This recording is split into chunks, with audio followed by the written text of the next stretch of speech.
Opération séduction pour recruter dans la filière du lin. La Normandie est leader mondial dans cette production. Eh bien justement, la région mise sur cet atout et propose des formations avec à la clé un travail quasi assuré. Exemple à Creville-la-Vieille, près du Neubourg, dans l'Eure, Mélisandre Keinec et Bruno Bellamri. Quelques étapes pour transformer cette balle en fibre de lin. Cette filière nécessite un savoir-faire particulier. Pourtant, il n'existe aujourd'hui aucune école spécialisée. Cette coopérative du Neubourg, soutenue par la région, a formé une quinzaine de jeunes en quelques mois.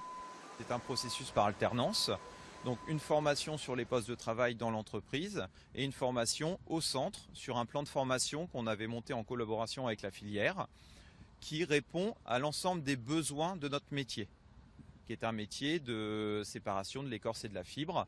En Normandie, le lin est cultivé sur 73 000 hectares et représente plus de la moitié de la production mondiale. Mais à l'échelle nationale, la culture du lin reste une filière de niche. Il faut la rendre plus innovante et plus séduisante. Recruter, c'est aujourd'hui difficile, on le sait, dans tous les secteurs d'activité, et en particulier dans un secteur d'activité comme celui-ci, la production de lin, qui est moins connu, qui est même parfois méconnu, et on a besoin de communiquer le plus possible pour convaincre des jeunes, des demandeurs d'emploi, de choisir cette filière qui, à coup sûr, aboutira à l'emploi.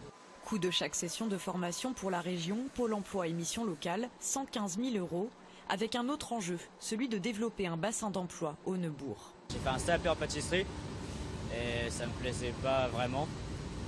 Du coup, c'est Pôle emploi qui m'a orienté vers la formation, qui pour ensuite commencer en fin février. Je savais pas vraiment dans quoi je m'engageais par la suite. C'est plutôt sympa. 3 formations de quelques centaines d'heures ont déjà eu lieu. Le projet est parti pour durer. 9 personnes ont été embauchées en CDI.